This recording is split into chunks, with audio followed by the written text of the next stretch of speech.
So, basically, the other night we just wrapped up the first chapter of City of Devils, so that was a good thing. The session overall was not amazing, but it was alright. We sort of did what we needed to do with it, and, stuff still got done. And things have really, like, the plot has sort of shifted in a way that is sort of interesting, because I plan these things out, and then while I'm playing, I decide to shift a few things around, and it worked out, to make some nice surprises, and now we have a lot of interesting things to look forward to. The characters are still sort of, like, meeting up with each other and all that. And with such a large cast, when the characters do start to all meet each other, it gets kind of interesting. Anyway, I actually today wanted to talk about the GURPS campaign that I'm running called the Hive, and so far we've run 2 sessions of that, and right now we're just taking a break from it this week, so there was no session this week, which is why I figured now would be a good time for a recap because we haven't run we are not running a session this week, and it would be good, just to sort of try to talk about it and reflect on the stuff that I feel like was important from it. So essentially, it was a idea that I didn't come up with, but it was an idea that my friend pitched to me, and it was a really interesting idea for a campaign because the whole principle was that he wanted to play some kind of like realistic-ish campaign. And I immediately said, well, GURPS is probably the best system I know for running things that are at least mostly realistic, unless you use cinematic rules and things like that. So the idea was that he wanted to play something that was somewhat realistic, but also had sort of cinematic elements. So what we ended up settling on was the idea that all the characters are basically going to be members of these factions. So we have these very large scale well, I mean the continent itself that the game takes place on is actually relatively small. It's like about the size of North Korea, I think, because we ended up trying to scale it to where it would be huge, and we realized that it would take a lot of time to travel between the countries, and it would be very inconvenient for everyone involved. So we ended up making it actually a fairly small scale continent, but it has a lot sort of packed into it. Um, it's actually mostly like almost an island, but not really. It's kind of like a peninsula because it has sort of water all around it, and there's like a huge beach to the north side.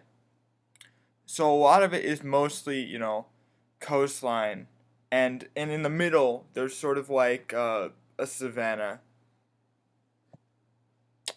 But anyway, the idea was that each of the characters are going to be playing members of these nations. Some of them are actually playing the leaders of these nations. And so what happened was we set it up so that all these factions had different, opposing ideologies, and effectively they all disagree with each other.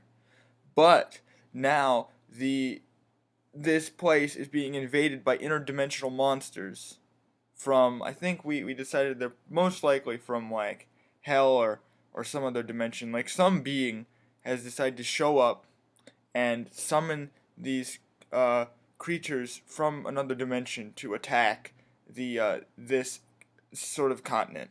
And the only way, because it's a huge army of mixes of like large numbers of very powerful brute monsters like orcs and oni monsters and things like that, and giants and things, and also gigantic monsters that could like break through cities and things like that. So the only way that they're going to be able to deal with these monsters is if they unify the nations.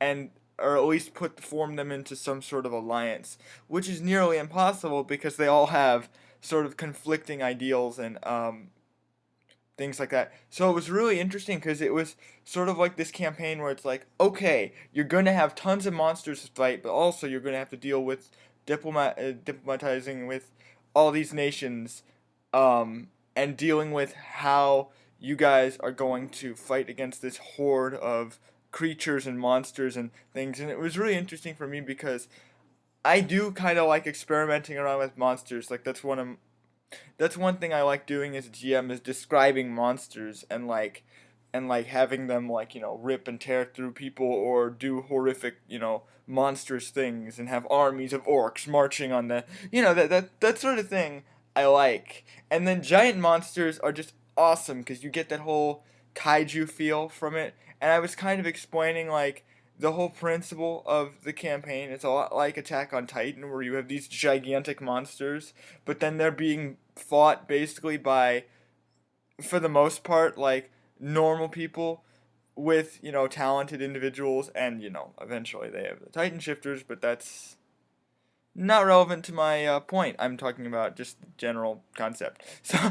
So the idea was sort of like that, where we had these somewhat normal people with like technology and skills and some magic, because there is magic, but it's kind of rare and very difficult to use. Um, we basically set it up so that all the magic in this world is sort of like, and there is sort of a Chinese feel to the whole setting, so it has a very it's very reliant on the Chinese zodiac and also Chinese elemental magic. So the idea was that there's elemental magic, but it's very like ritual based. So you have, okay, like the idea would be essentially, if we were playing a game, it would be, okay, the you guys have to stall this monster while I spend 30 minutes trying to cast a meteor spell or some kind of giant attack that'll like hurt it or something. Like that would be the idea. It would be something where, okay, they're gonna sit in the back and try to cast something, and then everyone else is gonna have to like wait it off while they're spending like 5 6 turns casting spells. These huge ritual spells that would take like a lot of time and effort to pull off, but they're more powerful and very destructive and elemental, sort of very cataclysmic almost, if put to the right scale. And so it's very interesting then, because we specifically said, well, we don't want mages in this kind of setting just being able to like blow away these giant monsters. Like it had to be sort of a challenge for them to do it. Otherwise, it would be so easy for them to just basically, send a giant blizzard or tornado at these monsters and just like ruin them immediately. Like it would have to take time, and it would be difficult for them to do that. Um, so we kind of decided that's how the magic works. So the idea was that we had, the first session was these leaders all meeting each other, and they all sort of started forming their own relationships. And I don't want to really go into all the factions yet, because it's not really that relevant, but I can say who the actual party members are, because that is relevant. Because going into detail with all the factions is kind of complicated. But we basically had the first character sort of is a major character. He's not the main character because they're all main characters.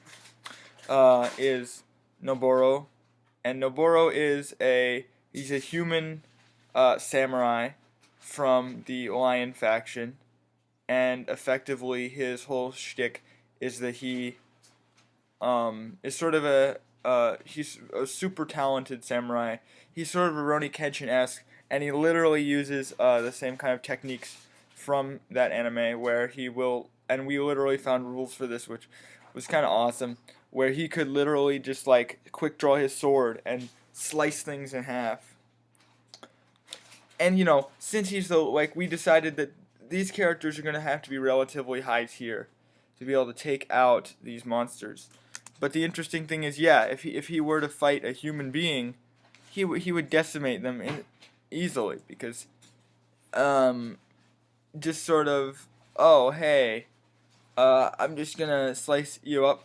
And he ended up showing that off in the first session because while these negotiations were going on, these traders from the northern area, like I said, like the coast and the beach, they are basically pirates. Like the people who run the trade are effectively like these pirate traders or these cartel traders who go around, making illegal deals and stuff like that and bringing it. But they also bring in a lot of supplies from the sea and whatnot, and they trade a lot of supplies up in the north in a port. But for the most part, the port isn't even controlled by a real faction. It's just controlled by a group of pirates who are all kind of cartelling together and like using illegal trading schemes and stuff like that.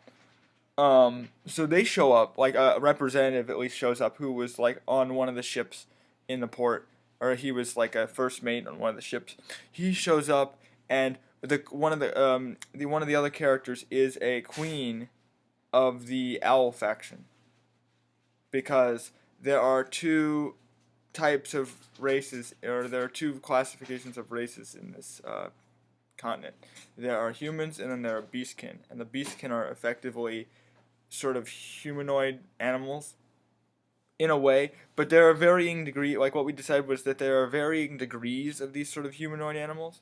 So you'll have some that are essentially a lot more beastly than human, and then there are some that are very human and only have like minor beast traits, and then there are some that literally just are almost like were forms where they transform into these beast creatures, but they're all in a sort of a spectrum. So it's not like you have one, like you have owlkin, but then you have some owlkin who are very owl-like and they look very owl-like, and there are some who might look more human, but actually have owl features, and beast and sort of animalistic features, things like that. So this pirate guy is talking to the Owl Queen, and they end up having a sort of a little, back and forth, like, oh yeah, she says something to him, and he says something back, and they end up insulting each other, or I think he ends up insulting her. Yeah, that was what it was. He ends up insulting her, and then, uh, we see that she has this bodyguard named Archimedes, who is this the Owl Queen. Her name is Athene, by the way. So, and she's sort of the magic user of the party. She uses like ice and water magic, sort of thing, and she kind of demonstrates that to the group as well. But and I think she's one of the only ones who actually has a good relationship with Noboro at this point. Like, they have the actual most successful relationship show so far. Like, they meet each other, and I roll reaction rolls, and I'm just like, I mean, normally I don't do that, but I asked them, like, hey, would you want your characters to roll reactions against each other? Because it sort of makes sense in this context. And even though it says, you don't normally do that with players, I felt like it was a good way to get sort of a baseline. Okay, well, how would you feel? And they all agreed that it would be fine. So, uh, forcing players around aside, I figured it was a good idea, and it ended up fostering this sort of relationship between Noboro and Athene, where now they want to kind of form an alliance of their own at the minimum. Like, they already have decided that, okay, we're willing to cooperate with the Lion Country, and it makes sense actually. Get like in terms of the factions, but point is, so Archimedes is the bodyguard for Athene, and he is this like really tall, owl man who has two swords, and most of the swords in this continent so far have been katanas, because there's a lot of samurai influence. So he has these two katanas that he uses. So the pirate guys just sort of rush at him, like, because the guy like once, because he pulled out the swords, like he's like, don't insult my queen, I'll protect her. And then the pirate guy in response to that was just like, you know what, fine, you want to fight, you gotta fight. And they're fighting in the middle of this conference room inside the capital, where there are overseers and whatnot. Like, this is all a negotiation that's going on in the middle of the capital city. And so they start a fight, and effectively it was so awesome because Archimedes has two swords. He can double parry. So effectively he was surrounded by people, but he was like do do do do do do, and he was fighting people from behind him and around him, because they got behind him, but he's still blocking from behind him and doing all this. And then he like knocks one guy with the hilt of his sword and like breaks his jaw, and he falls backward. And this fight starts breaking out. What Noboro does, which is why I was getting to Noboro, he was like his player had been late for the session, but it ended up working out great because Noboro does have this sort of quirk where he uh, is able to like fall asleep real easily. So we just decided, okay, you've been sleeping this whole time, but he also has combat reflexes, which is a ability where he can wake up very easily from a thing. And I ended up giving him a perk that makes it so effectively he can wake up automatically if there's danger without needing to roll. So like effectively he immediately like once he starts hearing this ruckus just immediately wakes up, gets on top of the table because they're sitting on this gigantic round table where all the leaders are. Literally just pulls out his sword, aims for the guy's leg. His leg, Noboro is able to do like 20, 30 damage with one hit, which in GURPS is insane. Because to put that in context, you only need about, for an average human being, you only need about 5 damage to like completely cripple their limb, and maybe about 10 to completely like sever their limb off. So he's effectively doing like twice or 3 times as much damage as he would need to completely like obliterate this guy. But the way the damage rules work effectively is if he slices off the leg, most of the damage gets dissipated. Like once he does that once he does that like that 10 times that 10 damage or whatever that he needs to do to like cut off his leg, the rest of the damage just disappears and is like it just like it's excess damage and it doesn't count. So it's interesting because that's the only way that he can really like attack someone without totally murdering them. Because if he had aimed for the body, right, like if he had just aimed for the torso, it would have cut him in half. In this case, he can cut the guy's leg off, and that in this kind of setting actually might kill him because he almost died of bleeding. But this guy, he was a pirate. He was actually very tough. He had high health score, and a high, he had very high, he didn't have like high pain tolerance or any kind of perk or ability like that. But he was a very tough guy. He was tougher than average. So he actually managed to survive, and there was a doctor in the room, which I'll get to. So he luckily, very luckily, I mean, he had to make like I think 3 or 4 different rolls to try to even attempt to survive, and it was a very low chance, but he managed to make all of his rolls, and he managed to hold on, and they took like I think a few hours to heal him up, but they ended up performing, they stopped the bleeding and all that, and he ended up being fine. And that was an interesting thing because I was like, oh wow, so you effectively, Noburo, what he did was he cut this guy's leg off, and then eventually the pirates were the ones who got sent to jail because they had started a fight in the middle of the capital, and it was because the capital is actually supposed to be a neutral zone, like a no war zone, like because all the factions they don't war with each other, but they do have skirmishes now and then, and they are actively like disagreeing with each other. So the capital was essentially like supposed to be a neutral zone where there's like no warfare, no combat. They don't sell, and in fact, we pointed this out. Like they don't even sell weapons in the capital. Like you're not even really allowed to carry weapons unless you have a permit or a permission. It's usually like completely peaceful zone. Like they don't sell weapons or armor in any stores there. They don't have any kind of like they don't condone any kind of violence or warfare inside of the neutral zone. But like they give Noboro a pass because he's actually a member of the factions and they respect him, and they do. So he effectively does this, and they let the guy they throw these pirates in jail, and that was the end of the first session. But they had to heal this guy.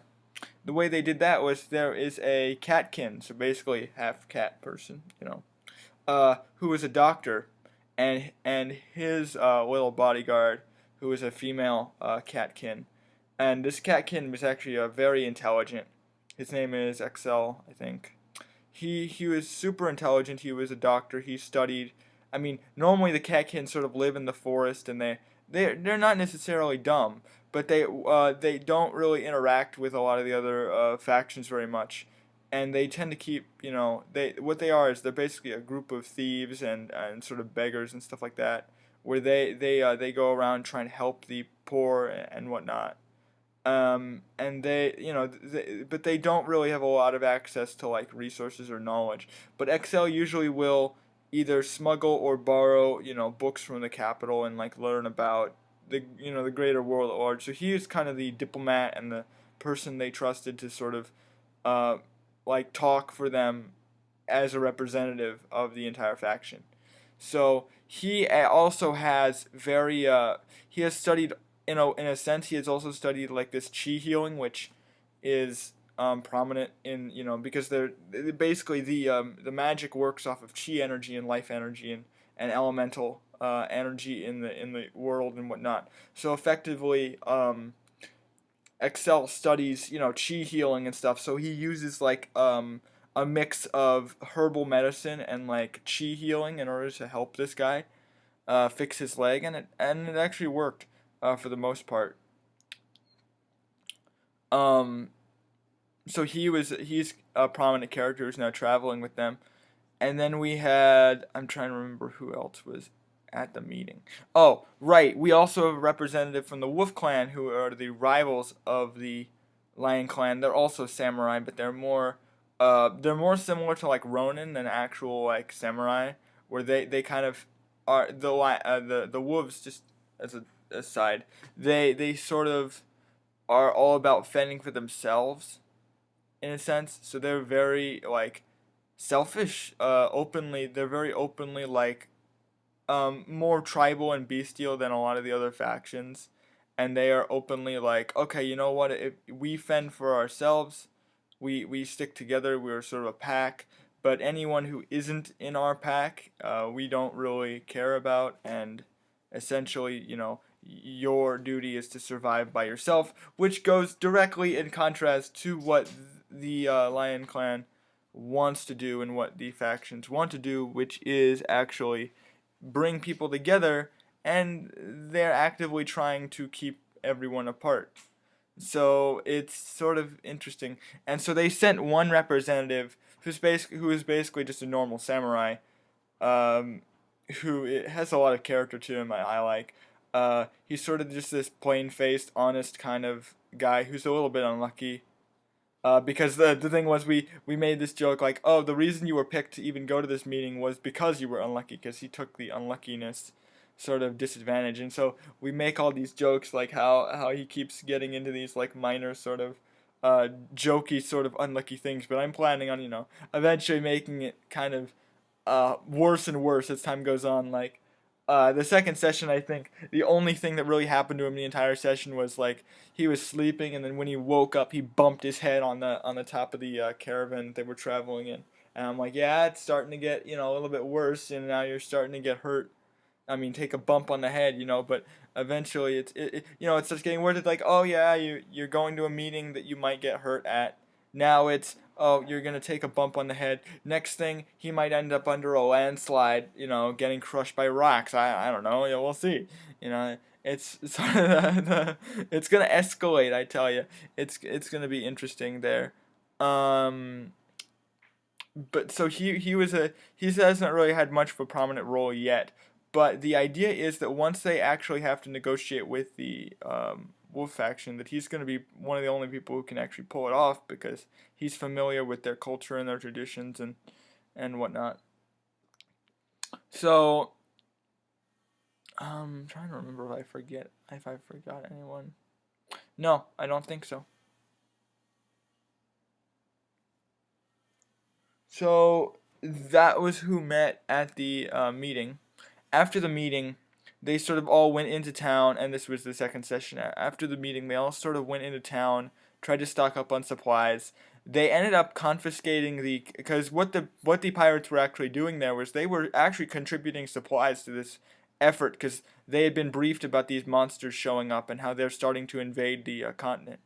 They haven't really mustered like an extreme force, but they like the cities are pretty close to the coast. So once they start building up and marching towards the cities, things are gonna get really bad really fast. Within the next few months, they only have a limited amount of time to prepare.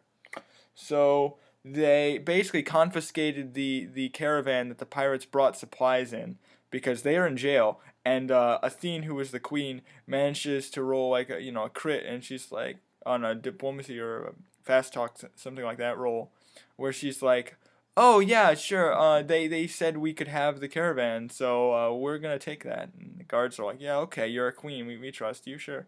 So they commandeer the trader's caravan, and then while they're on their way out, they take notice. Noburo actually takes notice of these guys who are suspiciously traveling in like an unmarked caravan. So they go to investigate that, and they eventually figure out these guys are like the one guy who's driving the caravan has hired mercenaries, and they're effectively trading slaves. So Noburo, basically busts them, stabs his sword through this guy's arm, and cripples his arm.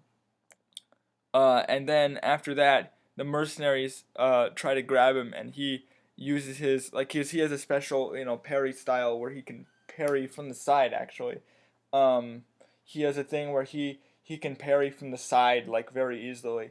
Normally it would be a difficulty, and he can actually parry from behind too. He has a special technique where he can parry things that would normally flank him. So if he would take a flanking penalty or they would get a flanking bonus, he basically negates it and can parry from that direction. So he uses that defensive because he is like that's his offensive or defensive technique, and this is his offensive technique. So he has the defensive technique where he can block from pretty much all sides, which is kind of cool. So what he does is, yeah, when they're attacking him, the first guy sort of flails over him, and he doesn't really get a good grab on him. The other girl, who was like a female mercenary, she like grabs him, and he accidentally, because with the way the parry rules work is if you're barehanded and effectively someone tries to block with a sword, guess what's gonna happen? Your hand is gonna get hit by the blade. So he ended up, because his sword strikes are so powerful, and he's this super talented samurai, and he doesn't the difference between him and Kenshin, and we pointed this out, was that Noburo doesn't use like a reversed blade or any kind of dulled blade or even any technique to sort of use any dull part of his blade, which we honestly can't figure out how to do in the rules. But the principle is that he doesn't really have any way to really sort of nullify the power of his strikes. So when he cuts somebody, they're usually going to like die immediately because he's using a very sharp, highly tuned, blade, a very high quality blade too. So whenever he hits anything, it's pretty much going to come off. Um, so yeah, this basically happened. Like she was running, like her hand was coming over to grab him. He accidentally, brings his sword up to block, and the parry ended up cutting her hand off. So her hand comes off, and she's like, ah. Actually, it was funny because a lot of these rolls with the injuries, the people have actually done very well on their shock, and because normally when you take injuries in this game, in GURPS, you would suffer, shock and bleeding and all this stuff. So they would be bleeding and they would bleed, but they actually, a lot of them saved on their shock rolls, so they wouldn't actually suffer like shock and a pain.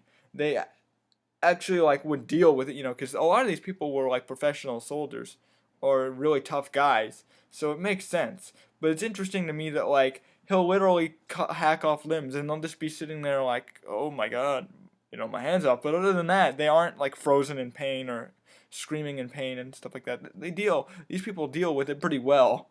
Um, and another thing I want to point out was that these people are using like muskets and things like of that nature. So the guy who was got stabbed in the hand. The reason why they had to stab him in the hand was because he was holding a flintlock to Noburo's head, and it would have killed him if he didn't act, quickly. So it was this whole thing where, honestly, the guy was trying to quick draw a gun. If he had succeeded, he would have blasted, one of those little balls through Noburo's armor and probably would have killed him, because one bullet can honestly do that to you in this kind of game. So almost just annihilated him with one bullet, but he had failed his roll, so he was fumbling with the gun, and then Noburo just like swings around and stabs him in his hand, and he drops it. So that happened. Then after he settles with these mercenaries, because the mercenaries actually didn't want to be involved with this. They're like, well, we had a contract with this slave trader guy, but we didn't really want to get involved. We were just doing it because we had to, but honestly, we didn't want to. But then he killed one of our squad, after we tried to desert him, and it didn't work out. So he basically was forcing us to do all this work, and so the Noburo like forgave them, and he's like, okay, yeah. And so the mercenaries leave, like they go off. The slave trader gets sent to jail. So effectively, we had this whole running theme of Noburo is able to easily cut people's limbs off. And meanwhile, actually, I should clarify, the other characters were pretty much sleeping in the caravan. They were actually there during the session, but they weren't aware because the only reason he heard this was because he had enhanced senses. Noburo does, like he has enhanced senses because he's partly beastkin, but mostly human, like I said. So he had somewhat enhanced senses, so he was able to pick up on their conversation. But no one else did, so they were all just kind of resting in the caravan, and that's why they didn't really do as much. Athene did kind of walk over and pick up the flintlock, so now she has that. It doesn't have a bullet in it anymore, but she has it, which is good because she actually fired it into the air like trying to scare someone off, or just trying to show off like, oh hey, I know what this is, and everyone's like, oh whoa, freaking out because they aren't very common. Gunpowder isn't very common in this game. It is a thing, but it isn't super common, and it's also very hard to trade and get around because it's restricted legally. So, anyway, so she got that, and they all kind of commandeer this caravan. They load all the rations and the people they need in the caravan. They actually rescued the slaves, and one the slave actually, it was one girl, I think. So they ended up putting her in the caravan. They're gonna take her back to the Catkin village because that's where they're traveling to. And now that they have a horse and carriage, it's only gonna take them a few hours as opposed to a few days on foot. So they're saving a lot of time by doing this. So effectively, their plan now is to travel to the Catkin sort of forest and negotiate with them and see how they'll fit into this alliance. And then after that, I think Noburo was planning on going back to his own country to talk with Athene privately, and then the rest of the group, so the Catkin and the Wolf tribe member, and anyone else who joins the party by that point, are going to head to the Wolf tribe to negotiate with them and see how that goes. And meanwhile, they're also going to have to deal with the relationships that they forged because effectively now the traders are sort of have a bad relationship with them because so the other running theme we had was that Noburo can hack off people's limbs without even trying, because again he was designed to really kind of fight giant monsters and not human beings, because he's kind of high tier, like he's not really super heroic, but they are heroic characters, so they're powerful enough to fell a person without an issue. Unless they have like a ranged weapon like a gun or something, that might be a problem. Because, the armor doesn't really protect against that very well because they don't have like advanced armor or bulletproof vests or anything like that. So if they get shot with a gun, they're going to take a serious amount of damage. But beyond guns, I mean, any kind of melee combat he gets in, unless he's swarmed by a whole bunch of guys, it's not going to be that difficult.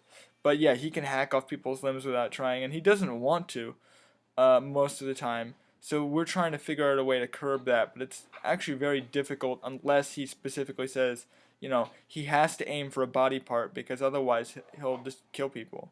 And I mean that's the best thing is he hasn't actually killed anyone, but like he will hack off limbs whenever he hits someone, which is kind of sick.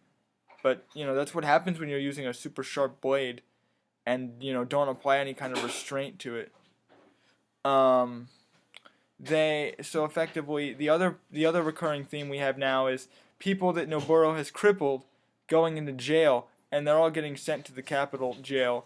So I'm almost imagining like this, we all are imagining this sort of scene where it's like the Sinister Six or something. Like they and all the people he's like maimed or murdered are going to like get new prosthetics. And so we directly said like, oh, the pirates are probably gonna get the good pirate guy's probably gonna get a peg leg.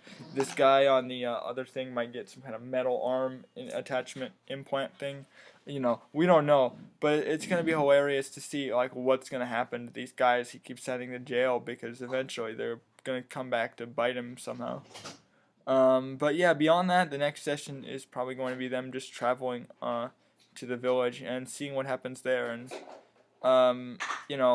it's not really like anything extremely massive is happening yet. And they haven't really fought any kind of challenging enemies yet, because all the enemies have sort of been just people with bad intentions, and that's about it. Like bandits, like simple, kind of first level sort of things. But it's gonna ramp up as things go on, and eventually they're gonna have to fight whole armies. So it won't be as easy at that point. It won't be just as simple as being able to cut off one person's hand and being able to move on. Like you're gonna have a whole army to deal with, and then your skills are really gonna get put to the test as like a hero. That sort of thing. But that's all I really have to say for that session, and hopefully the third session has some interesting moments. But we'll see, because you never know how things are going to work out with all these variables, all these factions, and all these monsters. Things could get really bad really quickly, and that's what I like about this so far. Is that GURPS is sort of complicated, but I like how it handles a lot of things. I like how it really does get into sort of the details, so that there's no real like dispute over, well, how would this work, and oh, are you sure that this would look this way, and I don't think that's very fair. All these things are sort of handled somewhat realistically, and with great care, and sort of research behind it. And that's what I like about GURPS, is that it's very well put together, and it's very well researched and all that. Yeah, but generally I like where it's going, and I'm excited to see where it ends up. And I don't really have much more to say on that. But next time I do a video, I'll probably be recapping the 10th session of City of Devils, but I might wait until we do the 11th one, because not as much happened in the 10th one as I wanted. So I might stick the 11th session on top of it once that's done, because it'll probably end up being more cohesive that way, I think.